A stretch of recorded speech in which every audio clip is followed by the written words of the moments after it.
We're using your son's tuition fund for our honeymoon. Memories are more important than school. My fiance said while her mom transferred $38,000 from the account I'd been filling since he was born. She added, besides, he can work his way through. My son had just been accepted to his dream university. I didn't scream. I called my bank. Then my lawyer. When they realized the account was actually, I found out at my son's university celebration dinner. That was the part that stayed with me. Not the bank call, not the lawyer, not even the number on the screen. It was the moment my son Noah, still wearing the hoodie from his dream school, looked up from the table with that stunned, careful expression kids get when they already know something bad is happening and they are trying not to make it worse. We were at my fiance's mother's house. Linda had insisted on hosting because, in her words, this is a family milestone. My son had just been accepted to the university he had wanted since middle school. He had worked for it. Late nights, AP classes, shifts at the pizza shop on weekends, when I needed an extra hand, scholarship essays rewritten so many times the printer at home started jamming from overuse. He earned that acceptance. He also earned the right to feel safe for one single night. Instead, he got humiliated over chicken marsala and a store-bought cake. Linda raised her glass first. Vanessa sat beside me, one hand on my arm, smiling like this evening belonged to her. Her engagement ring caught the light every time she moved. Noah sat across from us, with his acceptance packet beside his plate, because Linda had asked to see it again. She kept calling it the little folder, which already got under my skin more than it should have. I'm Clayton.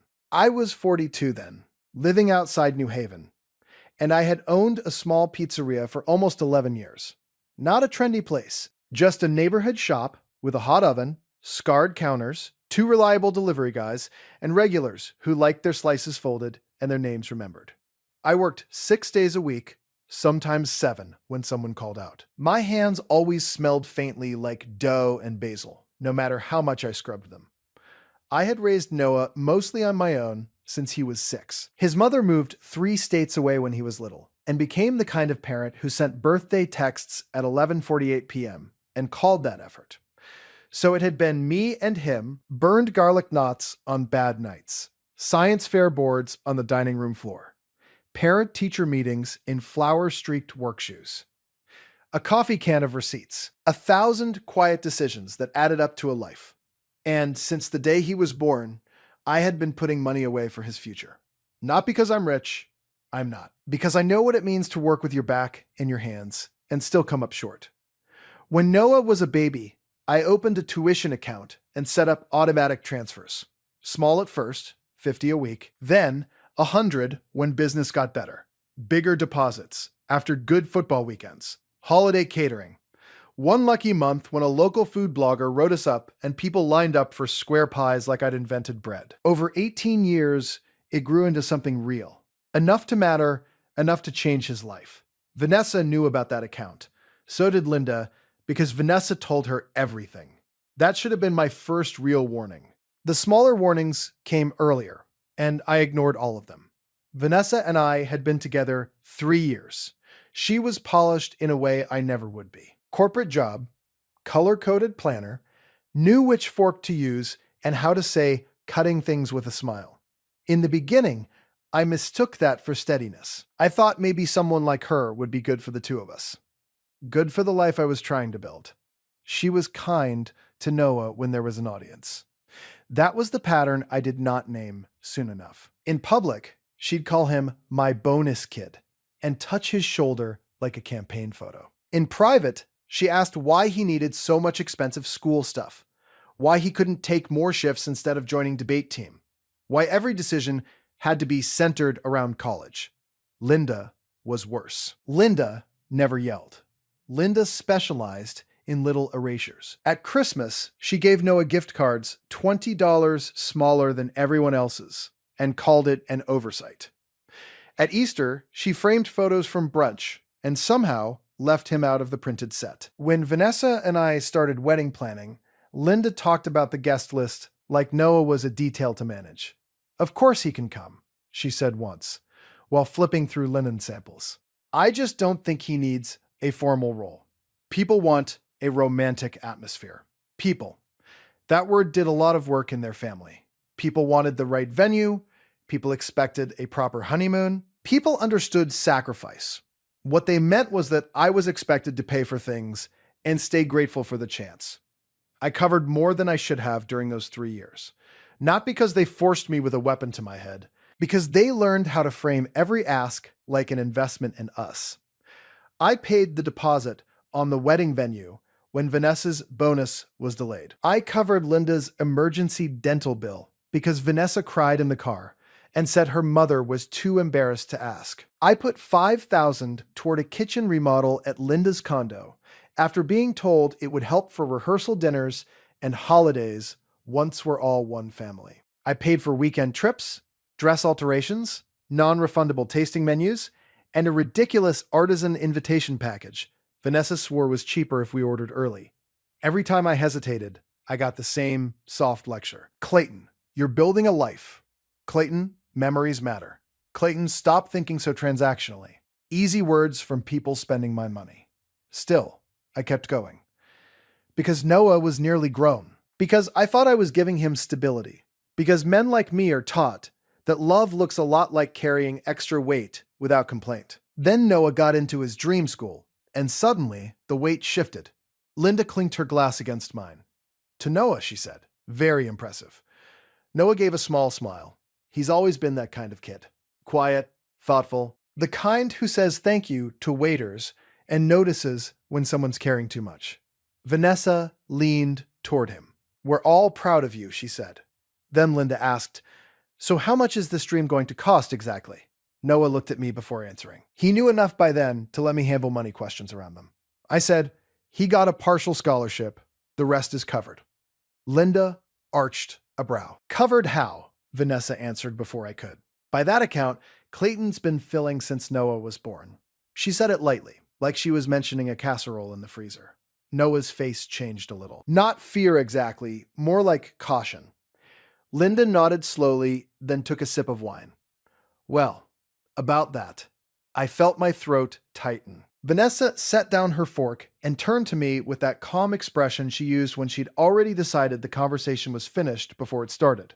I was going to wait until after dessert, she said, but maybe now is better. I remember every sound in the next few seconds. The hum of Linda's refrigerator, a car passing outside, Noah's thumb rubbing the edge of his paper napkin. Vanessa said, we're using part of the tuition fund for the honeymoon. I actually thought I misheard her. I said, what? She didn't flinch. She said, slower this time. We're using it for the honeymoon. Memories are more important than school. Linda, from the end of the table, added, besides, he can work his way through. Noah went completely still. That was the moment. Not the theft itself, the way they spoke over his future while he sat there, like he was furniture, like he was some healthy, capable inconvenience who should be proud to sacrifice for the beach resort photos. I did not shout. I wish I could say that was because I am noble. It wasn't. It was because the room had gone so cold inside me that yelling would have felt almost childish. I looked at Vanessa and asked one thing. How much? She folded her hands. 38. For a second, I just stared at her. $38,000. Then she said the part that told me this wasn't some fantasy conversation. This wasn't wishful thinking. This was already done. Mom helped me transfer it this afternoon.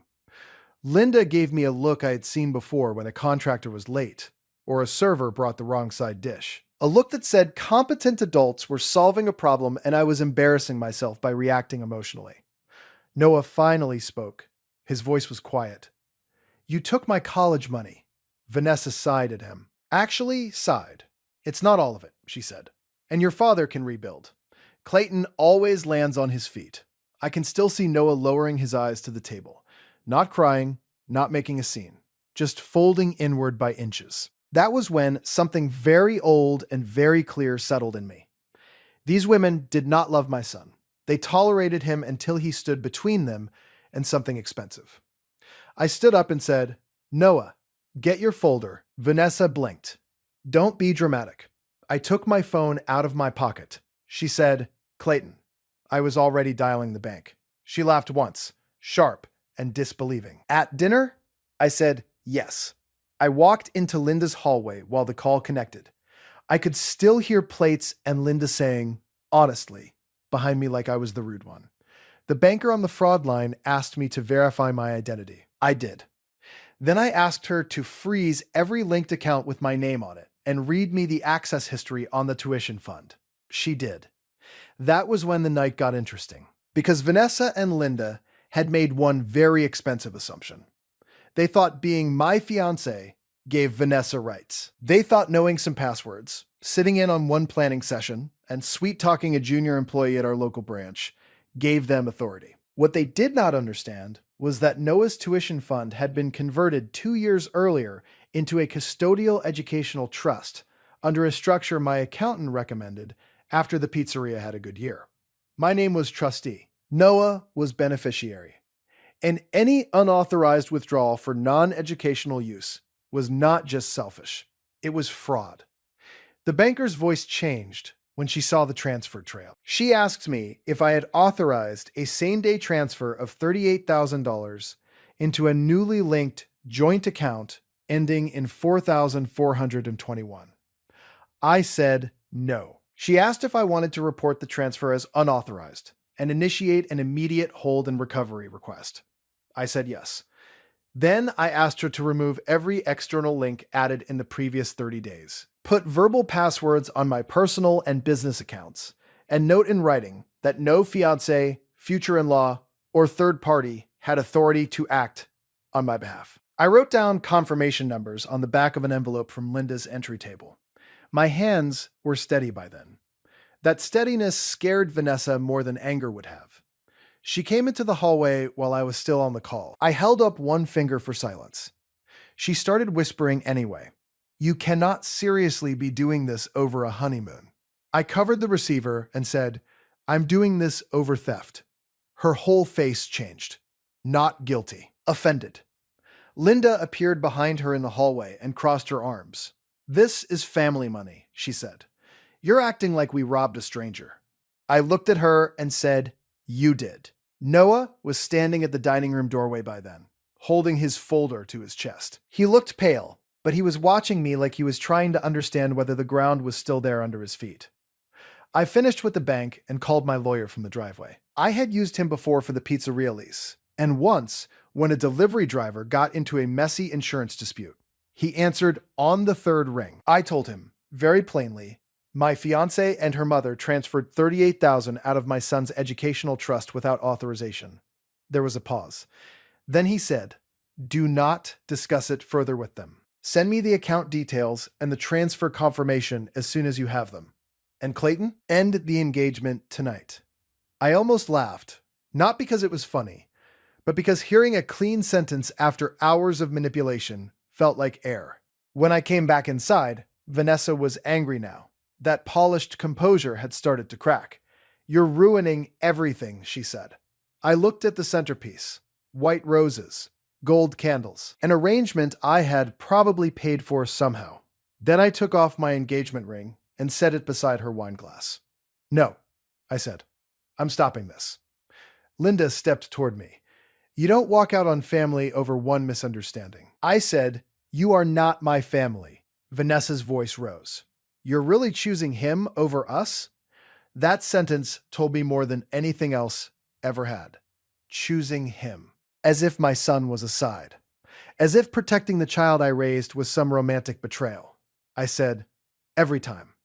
Then I told Noah we were leaving. We drove home in silence for 10 minutes before Noah finally spoke.